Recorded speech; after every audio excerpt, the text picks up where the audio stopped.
ತೆಂಗಿನ ಚಿಪ್ಪಿನಲ್ಲಿ ಬೆಳೆದಿರುವ ನವಿಲುಕೋಸು. Turnip grown in coconut shell.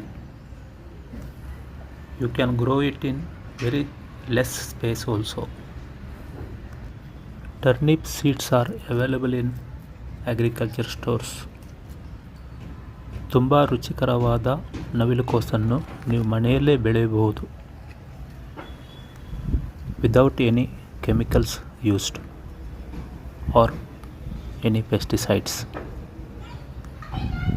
Please subscribe our channel for more videos. Thank you very much. ದಯವಿಟ್ಟು ನಮ್ಮ ಚಾನೆಲನ್ನು subscribe ಮಾಡಿ. ಧನ್ಯವಾದಗಳು.